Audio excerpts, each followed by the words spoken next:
Hey, welcome to Friday night's video. I'm at this point in the video series that I really want to address an issue that is probably one of the most important issues and the most underrated and the least talked about issue as far as I'm concerned, and that's basically playing tastefully, fluently and accurately, and slowing down with working with your meat and potatoes. You will find this is one of, you will hear people speak about making your guitar cry and sing, and then they'll spend hours and hours and hours telling you need to work on all this other stuff that basically is an every now and then flash thing. Which is, if you're a virtuoso guitar player and you're playing all the time full out, that's great. But sometimes, the meat and potatoes can just get lost in there. And they're really some of the most fundamental and most important things that you really need to perfect and incorporate into whatever productions you're working on. And I know it seems funny, but it's true because, your meat and potatoes, walking around in your scales and modes tastefully, walking around up and down the fretboard, doing it well and accurately, and getting from one place to another to where it sounds good is important things. And just slowly, just moving around and walking around the fretboard, getting from one place to the other as as you're playing the backing tracks and things like that, or in your production, is a huge thing.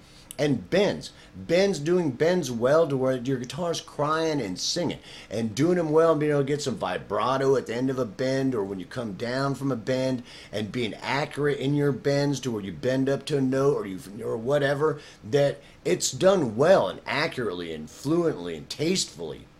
And your vibrato the same, whether you're doing up and down vibrato or you're doing just up vibrato, or you're doing the wiggly back and forth vibrato or the circular vibrato, really doing it well and tastefully, and also that when does your vibrato start? You come down off this note,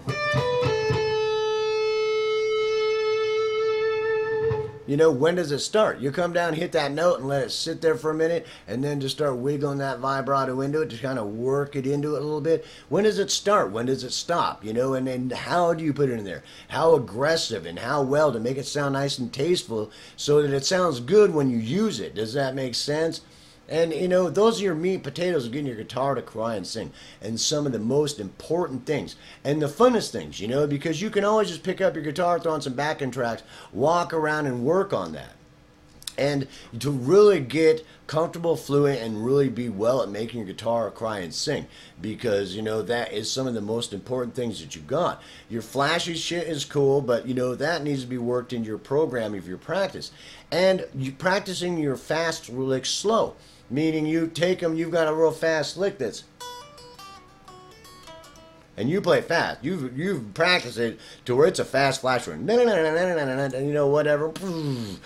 you're doing, does that make sense? But using it slowing down.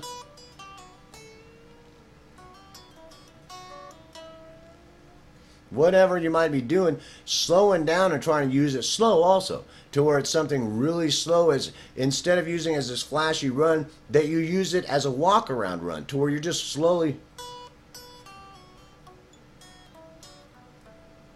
wherever you're going with it, and try to use it really tastefully. And it might change. You might come up with a whole different lick out of that lick, and you practice in doing it very accurately and fluently to where you're moving around it really well. So as you speed up, you see what's missing. It's like my accuracy is missing, my fluently is missing, my timing's missing, or whatever, and it causes you to maybe play it at, get a metronome and play it at half speed, and really focus on building up your speed rather than just, I need to play it at 565 bazillion beats per minute. And it's like, but, it sounds like crap, but I mean, I don't know how to turn up distortion. Anyway, so, because I've been there, bro, trust me, man, when I was a kid, I used to play fast. And it's like, it sounded like crap, but I had a blast, what the hell. So, but because those things weren't important to me because I didn't really understand. I didn't understand music at all either way, so it didn't really matter because I had no idea what the hell I was playing, but I could play faster than shit. So it's like, I know it sounds stupid, but what the hell, we all have our own path, right? So, that's how I started out, because I just had a blast. I played 500 bazillion miles an hour, every damn thing. Plus 5 bazillion miles an hour, I didn't have no idea what the hell I was even doing. But it would always land somewhere next to it, and then if I just the note sounded wrong, I'd slide up or down somewhere until it sounded right. And there we go, yeah, dude, that fire. Anyway, so You know, these are some most underrated things that you really need to work on, because you will find that your playing will improve 100% if you incorporate that as part of your practice. If you're really wanting to be a very fluent and, you know, professional guitarist and, you know, a good performer or a virtuoso performer, that being a virtuoso in that area is hugely important, because being a virtuoso isn't always about flying all over 500 miles an hour and being able to play the guitar with your pecker and your tongue. You know, it's about, as you understand, it's about that, being able to do that in a virtuoso way, to where you are a virtuoso with your meat and potatoes, walking around crying and singing slow bends and slow vibrato that builds up, and, you know, and then getting off of it to the next note and coming into that lower note and really bring it up there, you know, and wah, and then the little flashy thing, the wah comes down, and then wah, you know, that is really part of you becoming a really virtuoso player anyway, or a good performer. Does that make sense? And it's highly underrated, and people spend nowhere near enough time practicing that, and see it as how important it is for you to get out your book of your articulations and techniques and runs and stuff that you know, and setting it out on a table, put on some backing tracks you like, and just start going through them. As you're practicing your meat and potatoes, we talked about with your bends and your vibratos and walking around, and then practicing those licks that you do every now and then, slowly, tastefully, and well, and accurately and fluently, you know, combined into that makes you, again, it will be 100% improve your playing, I guarantee you, if you see it as that it will.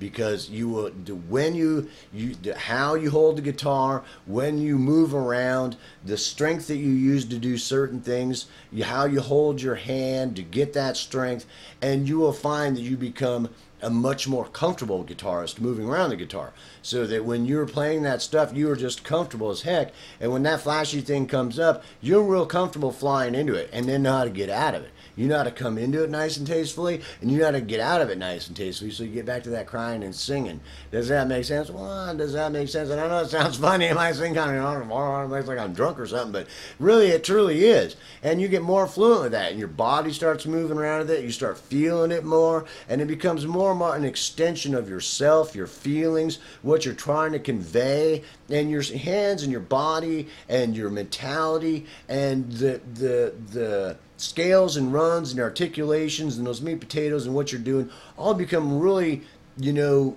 combined together into your whole, you know, demeanor of how you even move around with the instrument, how you hold it, how it feels, and what you're doing, and it just starts to improve 100% your playing, your abilities, your how comfortable you are, and how well it sounds, how tasteful it is, how fluent it is, and to where it basically will take your playing up to another level, which you may not see right away, but as you really start to feel it and start moving around and just let it move you, and, you know, and it'll cause you to, you know, do whatever you do, you know, and,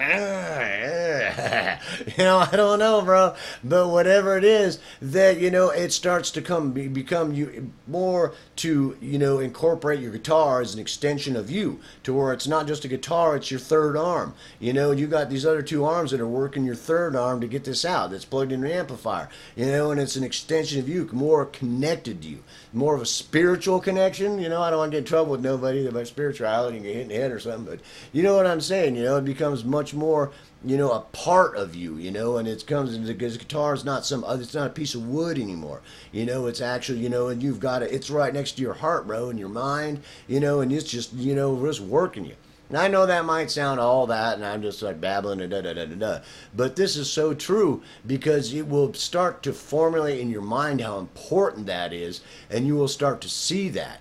To where, you know, when you really work on those meat and potatoes and you start to become a good performer as you work at it, and then you start to realize that your flashy stuff sounds so much better, but you don't use it nearly as much. You know, you're just like, well, I'll do that little cool thing, you know, wah, you know, you know, but, you know, that other stuff, you know, just that feeling, moving around and being a virtuoso, or at least a good performer of it, you know, working towards that always will become much more important to you, and your playing, and, you know, how good of a performer you you are will improve 100%. It's one of the most underrated things that I've seen when I talk to people about learning guitar and actually becoming part of their instrument and really an extension of themselves and what they're trying to portray or project, whether it's country kind of thing, you know, or it's a heavy metal thing, you know, or it's a Joe Satriani thing, you know, or Eric Johnson thing, you know, I don't know, or Eddie Van Halen. I'm just nuts, bro.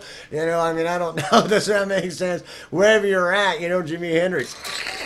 You know, I mean, I don't know if that's all tasteful to somebody it was, but, you know, I don't know what he was thinking at that moment, but, you know, I mean, you start to see the importance, you start to see real importance in certain licks and runs and different players is what they are, or if it isn't, you know, because you start to understand, is that really doing that for me? Can I really feel that, bro? I mean, can I really feel that? Is that really, am I really coming into that, and can I come into it tastefully and get out of it tastefully and use it to where just really be seen? I mean, it sounds awesome, like I'm an awesome player, and, you know, really good at what I'm doing and use it well, and it's really a tasteful thing happening.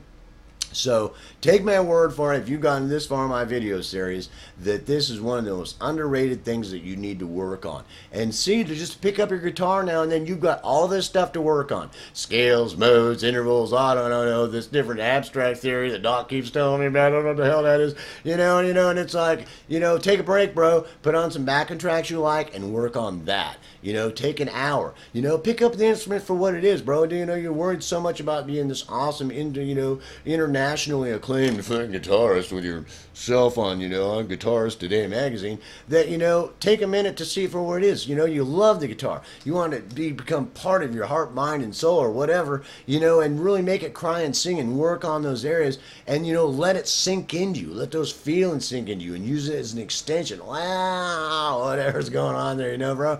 And, you know, let it just flow out of you. And that in itself gets this connection going between you and the instrument and the music that you're playing with. And you start to really, you know, besides the accuracy and working on those meat and potatoes, bends and vibratos and walking around, that in that process, all that other stuff starts to develop with it. You know, does that make sense? And you start to really see the guitar as a different kind of thing, enjoy it more. And when you really have to practice, that it's about, now, dude, I gotta play this lick for 8 hours. I don't want to play it for hours. Take a break, dude. Pick up, you put on some backing tracks and just let it cry and sing. Get away from it. Work on that. See, that is really important. Your playing will improve 100%. Peace, hope, love. I'll play some stuff at the end of this.